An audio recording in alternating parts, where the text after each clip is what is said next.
Hello दोस्तों, तो आज मैं आप लोगों के लिए लेके आ चुका हूँ टेल्स ऑफ हर्डिंग गॉड्स के एक न्यू एपिसोड को।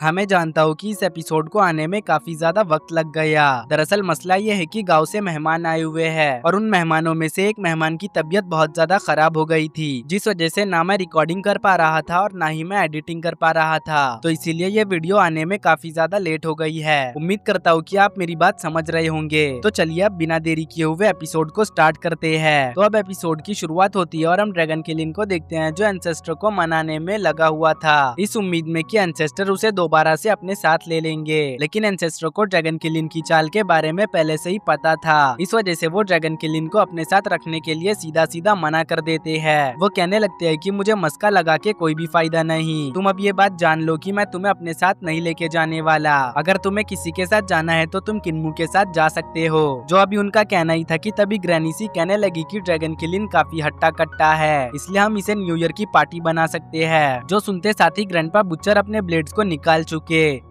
लेकिन एंसेस्टर कहने लगे कि गलत मत समझो, मगर मेरा ड्रैगन किलिंग दावत के लिए नहीं है। इसे मैंने जब अपने साथ लाया था तब ये एक बिल्ली के बच्चे जितना था, मगर मैंने इसे खिला पिला के इतना बड़ा कर दिया, मुझे ये बात पता भी नहीं चली। सच कहूँ तो मैंने कभी भी खाने पीने के मामले में इसे नहीं रोका, शायद उसी की वजह से आज ये इतना बड़ा हो चुका है। जो सुन के पीछे से डीमन किंग कहने लगा कि किन्मू ने भी ड्रैगन किलिंग को खूब खिलाया है, शायद इसी वजह से ड्रैगन किलिंग इतना सर पे चढ़ चुका है। जो सुन के सभी लोग हंसने लगे। उतने में इधर विलेज चीफ किन्मू से कहने लगे कि हम लोग शिप को अच्छी तरह से एक्सप्लोर नहीं कर पाए, क्योंकि आगे बहुत ज्यादा खतरा था। हम तो मरने ही वाले थे, मगर ग्रैंडपा मू सही वक्त पर आकर हमें बचा चुके, इसलिए हम सब सेफली बाहर आ गए। वैसे मेरे पास तुम्हारे लिए एक गुड न्यूज और एक बैड न्यूज है। जो सुनते ही किन्मू को कुछ भी समझ नहीं आता। अब विलेज चीफ किन्मू को सबसे पहले बैड न्यूज सुनाते हैं, और वो ये होता है कि ये जो जगह है वो कैरफ्री विलेज नहीं है। जो सुनते ही किन्मू पूछने लगा कि गुड न्यूज क्या है, तो विलेज चीफ बताने लगे कि गुड न्यूज ये है कि हमें तुम्हारा सरनेम पता चल चुका है। ये देखो, ये कुछ चीजें हैं जो हमें शिप पे मिली थी। इस पर जो राइटिंग है वो बिल्कुल तुम्हारे जेड पेंडेंट की तरह है। जो सुनते ही किन्मू दोनों राइटिंग्स को मैच करके चेक करने लगा। फिर वो कहने लगा कि मुझे तो लगा था कि पहले जो घर था वही मेरा घर है, क्योंकि वहाँ पे मुझे कुछ चीजें मिली थी जिसके ऊपर किन लिखा हुआ था। जो सब कहते हुए किन्मू अपने सभी ग्रैंडपास को उसी जगह पे लेके आ चुका, जहाँ के जगह को ग्रैंडपास अच्छी तरह से एक्सप्लोर कर रहे थे। इस जगह पे आके किन्मू बच्चे के कपड़े पे लिखे हुए राइटिंग को जब अपने जेड पेंडेंट से मैच करता है तो वो मैच नहीं होता, इसलिए किन्मू कहने लग चुका कि शायद से ये जगह मेरा घर नहीं, मेरा घर कहीं और है। तो विलेज चीफ कहने लगे तुम इस जगह पे पैदा ही नहीं हुए, तो आखिर ये तुम्हारा घर कैसे हो सकता है। जो सुन के सभी लोग यहाँ पे किन्मू के लिए इमोशनल हो गए। फिर यहाँ हम ग्रैंडपा मू को देखते हैं, जो लकड़ी के घोड़े को देखकर काफी ज्यादा इमोशनल लग रहे थे। ऐसा लग रहा था कि जैसे कि इस जगह से उनकी कोई खास मेमोरी जुड़ी हुई है, मगर जैसा कि ग्रैंडपा मू यहाँ पे बोल नहीं सकते तो हमें इसके बारे में कुछ भी फिलहाल के लिए बताया नहीं गया। ऊपर से बाकी लोगों ने भी ग्रैंडपा मू के ऊपर ध्यान नहीं दिया। खैर तभी विलेज चीफ किन्मू से कहने लगे कि शायद से तुम्हारे पेरेंट्स अभी भी जिंदा है, क्योंकि मैंने कुछ ऐसा ढूंढा है जो इस बात को यकीनी कर रहा है। ये सुनते साथ ही ग्रैंडपा मार्क्स विलेज चीफ से कहने लगे कि क्या किन्मू को वो चीज देना अभी सही रहेगा, जिसपे विलेज चीफ कहने लगे कि मेरी जिंदगी कभी भी खत्म हो सकती है, इसलिए यही सही वक्त है किन्मू को वो चीज देने का। जो सुनते ही ग्रैंडपा मार्क्स किन्मू को एक मिरर ला के दे चुके, जिस मिरर को लेते साथ ही विलेज चीफ बताने लगे कि इस मिरर में एक मैप है जो फ्यूचर में तुम्हें कैरफ्री विलेज जाने में हेल्प करेगा, मगर फिलहाल के लिए मैंने इस मिरर को सील कर दिया है, इसलिए तुम मिरर के अंदर मौजूद मैप को नहीं देख पाओगे। ये सब कुछ तुम्हारी सेफ्टी के लिए है। जब तुम इतने ताकतवर हो जाओ कि मेरे सील को हटा पाओ तब तुम उस मैप को देख सकते हो। जो सुनते ही किन्मू मिरर में देखने लगा, मगर उसके अंदर उसे कुछ भी सच में नहीं दिखाई देता। अब यहाँ पे किन्मू इमोशनल हो जाता है और फौरन ही विलेज चीफ के सामने माथा टेकने लगता है, जिस वजह से सभी लोग यहाँ पे काफी इमोशनल होने लगे। मगर तभी विलेज चीफ कहने लगते हैं कि बस बहुत हुआ, अब जो होना था वो हो चुका। जिन सीक्रेट्स का रिवील होना था वो रिवील हो चुके, और जिनका रिवील होना बाकी है वो बाद में रिवील हो जाएंगे। चलो अब हमें यहाँ से चलना चाहिए, क्योंकि हमें न्यू ईयर भी तो मनाना है। अगर हम यहाँ पे इसी तरह से रोना धोना शुरू कर देंगे तो हम न्यू ईयर नहीं मना पाएंगे, इसलिए चलो देर मत करो। जो सुन के सभी लोग बाहर की तरफ जाने लगे। अब अगले सीन में ये सभी मूनशिप के पास आ जाते हैं। इस मूनशिप को देखने के बाद ग्रैंडपा जू तो काफी हैरान थे, क्योंकि उन्होंने इतनी बड़ी शिप आज से पहले कभी नहीं देखी थी। अब इसी तरह से ये लोग शिप के ऊपर भी चढ़ गए, जहाँ किन्मू शिप को चलाने के लिए दोबारा से मून गार्डियन बन गया, जिस वजह से उसकी पावर्स बढ़ गई और किन्मू का डिवाइन ब्रिज भी कंप्लीट हो चुका।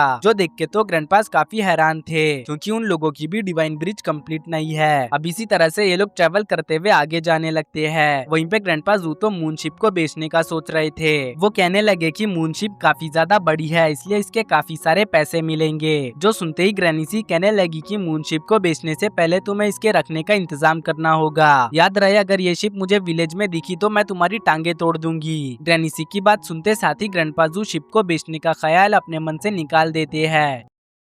अब फाइनली ये लोग डाजू कॉन्टिनेंट में आ चुके थे, जहाँ बर्फबारी चल रही थी। जिस बर्फबारी में किन्मू और ड्रैगन किलिन कुछ देर खेलने भी लगे। फिर अब डीमन किंग किन्मू के पास आते हुए पूछने लगा कि तुम्हारे सभी ग्रैंडपास की बॉडीज में कुछ न कुछ गड़बड़ है, मगर फिर भी उन्हें इस बात से जरा भी फर्क नहीं पड़ता।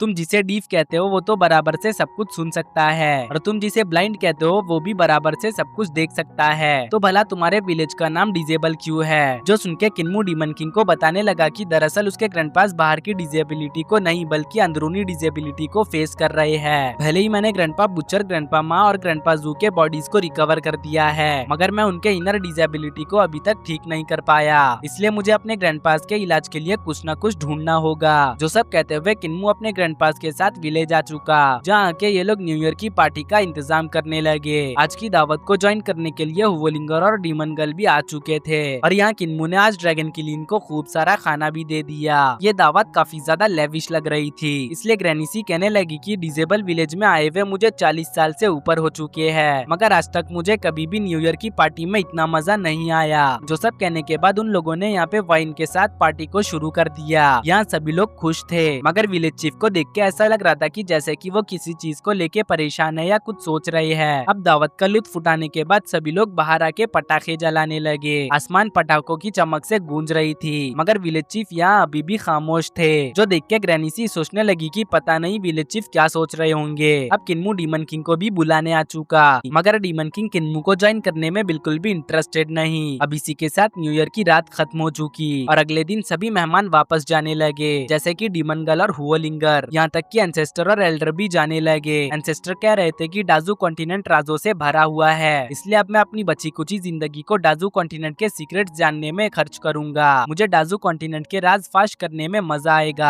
जो सब कहते हुए एंसेस्टर के जाने का वक्त हो चुका था। यहाँ किन्मू उनके पीछे पीछे आ रहा था, इसलिए एंसेस्टर किन्मू से कहने लगे कि तुम्हें हमारे पीछे आने की जरूरत नहीं, और हाँ, रोने धोने की भी जरूरत नहीं, क्योंकि अब तुम बच्चे नहीं रहे, तुम डीमन कल्ट के होली लीडर हो, इसलिए रोना धोना तुम पर शोभा नहीं देता। यहाँ अभी उनका ये कहना ही था कि तभी ड्रैगन किलिन भी दौड़ते हुए यहाँ पे आ चुका, और वो एंसेस्टर से अलग नहीं होना चाहता था, मगर एंसेस्टर उससे कहने लग चुके कि मैंने पहले ही तुमसे कहा था कि मैं तुम्हें अपने साथ नहीं लेकर जाने वाला, तो इसीलिए फालतू के जिद करना बंद करो। जो सब कहते हुए एंसेस्टर और एल्डर भी यहाँ से चले जाते हैं। अब यहाँ पे बस एक ही मेहमान बचता है, और वो होता है डीमन किंग डूटियान। अगर आपको याद होगा तो किन्मू ने डीमन किंग से कहा था कि अगर वो उसके ग्रैंडपास को ढूंढने में मदद करता है तो वो उसे आजाद कर देगा। तो इसलिए अब डीमन किंग आगे आते हुए कहने लग चुका कि बच्चे, तुमने अपने ग्रैंडपास को ढूंढने जाने से पहले मुझसे एक वादा किया था। उम्मीद है कि तुम उस वादे को भूले नहीं होंगे। अगर भूल गए हो तो याद दिला दूं कि तुमने मुझे आजाद करने का वादा किया था कि जब तुम्हारे ग्रैंडपास को ढूंढने में मैं तुम्हारी मदद कर दूंगा तब तुम मुझे आजाद कर दोगे। जो सुनते साथ ही ग्रैंडपा जू उसके पास आ चुके, और वो डीमन किंग से कहने लगे कि ये बहुत ही काम की चीज है, अगर ये यहीं पे रहेगा तो मैं इसके साथ बहुत सी चीजें चुरा सकता हूँ। हम दोनों एक साथ ट्रेजर हंटिंग के लिए भी जा सकते हैं। जो सुनते ही डीमन किंग को लगा कि किन्मू उसे आजाद नहीं करेगा, इसलिए वो चिल्लाते हुए किन्मू से कहने लगा कि कहीं तुम अपने वादे से मुकरने का तो नहीं सोच रहे? अगर ऐसा है तो मैं बता दूं कि मौका मिलने पर मैं तुम्हें छोड़ूंगा नहीं। जो अभी उसका कहना ही था कि तभी किन्मू ने उसे आजाद कर दिया, जिस वजह से अब डीमन किंग अपने रियल फॉर्म में आते हुए बाहर आ चुका, जहाँ वो किन्मू को एक असली मर्द बुलाता है। वो कहने लगता है कि एक असली मर्द कभी भी अपने शब्दों से पीछे नहीं हटता, बिल्कुल तुम्हारी तरह। अब जैसा कि मैं आजाद हो चुका हूँ तो अब मैं डूटियान वर्ल्ड वापस जा रहा हूँ। तुम्हारी दुनिया और मेरी दुनिया अलग है, इसलिए हम कभी भी आज के बाद नहीं मिलेंगे। वैसे भी तुम मॉर्टल्स की लाइफ बहुत छोटी होती है, इसलिए अगली बार जब मैं तुम्हें याद करूंगा तब तक तो तुम मारे जा चुके होगे। जो सुन के किन्मू कहने लग चुका कि किसने कहा कि मैं तुमसे दोबारा नहीं मिल सकता? अगर मैं चाहूँ तो मैं तुम्हें समनिंग आर्ट का यूज करके समन कर सकता हूँ। ये सुनते ही डीमन किंग कहने लग चुका कि मैं जानता हूँ कि तुम मुझे क्यों समन करना चाहते हो। तुम मुझे समन इसलिए करना चाहते हो क्योंकि तुम्हें उस स्क्रोल को रीड करना है। सीधा सीधा कहूँ तो तुम मुझसे यूडू का लैंग्वेज सीखना चाहते हो। जो सुन के किन्मू कहने लग चुका कि इस स्क्रोल को पढ़ना अब मेरे लिए बिल्कुल भी मुश्किल नहीं, मैं तो तुमसे और भी बहुत कुछ सीखना चाहता हूँ। जो कहने के बाद किन्मू ने डीमन किंग डूटियान को टीचर कहा। ये सुनते ही डीमन किंग हंसने लग जाता है, और फिर अब वो पीछे मुड़ते हुए कहने लगता है कि ये दुनिया बहुत ज्यादा खतरनाक और और अजीब है, यहाँ मैं दोबारा कभी भी नहीं आने वाला, फिर चाहे तुम मुझे समन भी क्यों ना करो। मुझे अपने डूटियन वासियों के रहने के लिए एक दुनिया ढूंढनी है। जो कहने के बाद डीमन किंग यहाँ से चला गया।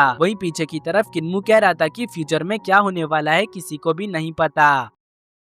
अभी उसका ये कहना ही था कि तभी ग्रैंडपा ज़ू फौरन ही उसके पास आ चुके। वहीं पीछे की तरफ ये सब देख के विलेज चीफ कहने लगते हैं कि किन्मू तो अब वाकई में बड़ा हो चुका है, उसने कई सारे दोस्त भी बना लिए हैं। किसने सोचा था कि किन्मू दूसरी दुनिया के राजा डीमन किंग डूटियान को भी इस्तेमाल कर सकता है। सच कहूँ तो किन्मू के अंदर लीडर बनने की एबिलिटी है। किन्मू बहुत हिम्मत वाला है। उसने आम लोगों को बचाने के लिए अपने आप को खतरे में डालते हुए फॉरबिडन जोन आने से जरा भी नहीं घबराया। उसने हमें बहादुरों की तरह फॉरबिडन जोन से रेस्क्यू किया। इस तरह की जुर्रत तो बड़े बड़े लोग भी नहीं कर पाते हैं। इतना ही नहीं, उसने ग्रैंडपा ज़ू, ग्रैंडपा मा और ग्रैंडपा बुचर की बॉडीज को भी रिकवर किया है। डीमन कल्ट का यंग सेक्ट मास्टर होना और कैरफिरी विलेज का ऑर्फन होना कोई आम बात नहीं। किन्मू के शोल्डर्स पे बहुत ज्यादा बोझ है। लगता है अब मेरे बोझ को भी उसके कांधों पर डालने का वक्त आ चुका है। जो सुनते ही ग्रैंडपा मार्क्स काफी ज्यादा हैरान हो चुके और हैरान होते हुए कहने लगे कि कहीं आप उस बारे में तो नहीं सोच रहे। जिसपे विलेज चीफ कहने लग चुके कि हाँ, मैं उसी बारे में सोच रहा हूँ, क्योंकि आज नहीं तो कल मुझे ये करना ही है। वैसे भी मेरे पास वक्त कम बचा है। जो सब कहते हुए विलेज चीफ आवाज लगाते हुए किन्मू को बुला चुके। तो किन्मू भी इधर ग्रैंडपा ज़ू से लड़ना बंद करते हुए फौरन ही उनके पास आ चुका और पूछने लगा कि क्या हुआ, क्या आपको कुछ कहना है। जिसपे विलेज चीफ कहने लगे कि तुम्हें मेरे कमरे में जाके कुछ लाना है। जैसे ही तुम मेरे बेड के नीचे देखोगे वैसे ही तुम्हें वहाँ पे एक चीज दिखेगी, जिसे तुम फौरन ही मेरे पास लेके आ जाना। जो सुनते ही किन्मू विलेज चीफ के रूम में आके बेड के नीचे तलाशी लेने लगा। तो उसे वहाँ पे एक ऑब्जेक्ट मिलता है, जिसे देखने के बाद किन्मू सोचने लगा कि शायद ये कोई ज्यादा खास कीमती चीज नहीं, क्योंकि अगर कीमती होता तो ऐसे यहाँ पे फेंका हुआ ना होता। जो कहते हुए किन्मू विलेज चीफ के पास आ चुका, जहाँ विलेज चीफ किन्मू को बता रहे थे कि ये जो चीज है वो कोई ऐसी वैसी चीज नहीं, ये ह्यूमन एम्परर सील है, जिसे फर्स्ट जनरेशन के ह्यूमन एम्परर ने छोड़ा है। ये हमारे लीनेज के लिए सुप्रीम होली ट्रेजर है। आज मैं तुम्हें अपना डिसाइपल बनाने वाला हूँ और अपने ह्यूमन एम्परर के बर्डन को तुम्हारे कांधों पे डालने वाला हूँ। इसलिए अब से और आज से ही तुम नेक्स्ट ह्यूमन एम्परर हो।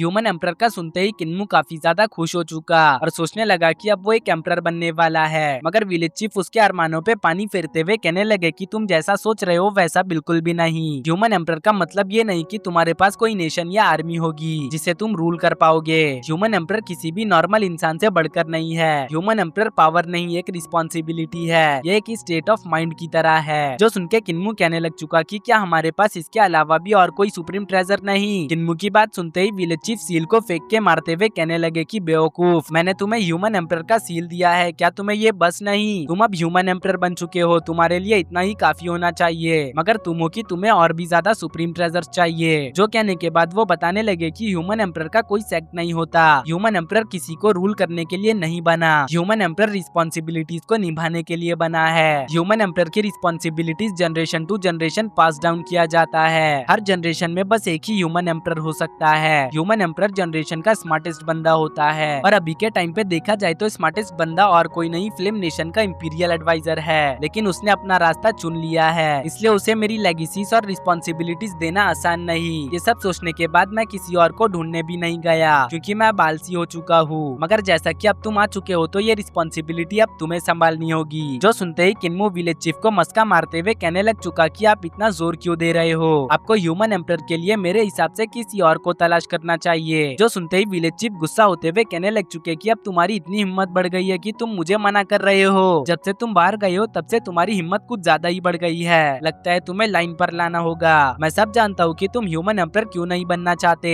क्योंकि इसमें कोई भी फायदा नहीं। तुम हमेशा बस फायदे को देखते रहते हो। तुम वक्त के साथ कुछ ज्यादा ही लालची हो रहे हो। चलो जल्दी बताओ, तुम ह्यूमन एम्परर बनोगे या नहीं? अब जैसे ही किन्मू ने विलेज चीफ को गुस्से में देखा वैसे ही वो इसके लिए राजी हो गया। फिर वो कहने लगा कि वैसे ही मेरे कांधों पे काफी सारे बोझ है, एक और बोझ बढ़ गया तो कोई बात नहीं। किन्मू की बात सुन के विलेज चीफ कहने लग चुके कि अगर वो अभी अनाउंस कर दे कि वो अपनी लेगेसी पास डाउन करना चाहते हैं तो बहुत सारे लोगों के लाइन लग जाएंगे। लोग तो उनकी लेगेसी को हासिल करने के लिए मारे मारे फिरेंगे। ना जाने कितनों ने ह्यूमन एम्परर की लेगेसी के लिए उनके सामने गिड़गिड़ाया है, मगर फिर भी उन्होंने किसी को भी अपनी लेगेसी नहीं दी। जो सुन के किन्मू कहने लग चुका कि अगर ऐसा है तो आप उन्हें ये रिस्पॉन्सिबिलिटी क्यों नहीं दे देते? वैसे भी आपकी 100 स्किल्स जो आपने पास्ट में मुझे दिया है वही मेरे लिए इनफ है। जो सुनते साथ ही विलेज चीफ ग्रैंडपा मार्क्स से कहने लगते हैं कि जरा इसे समझाओ कि इसके हाथ क्या लगा है। विलेज चीफ की बात सुन के ग्रैंडपा मार्क्स यहाँ से खिसक लेते हैं और कहने लगते हैं कि मुझे तो मेरे बग्स को खाना खिलाना है। इधर विलेज चीफ किन्मू से कहने लगे कि अगर मैं बाहर जाने के लिए आलसी ना होता ना तो मैं तुमसे भी अच्छे पर्सन को ढूंढता। जो सुनते ही किन्मू कहने लगा कि भला मुझसे अच्छा कौन होगा इस दुनिया में, मेरे पास ओवरलोड बॉडी है इसलिए मुझसे अच्छा कोई भी नहीं, कोई भी मुझे बीट नहीं कर सकता।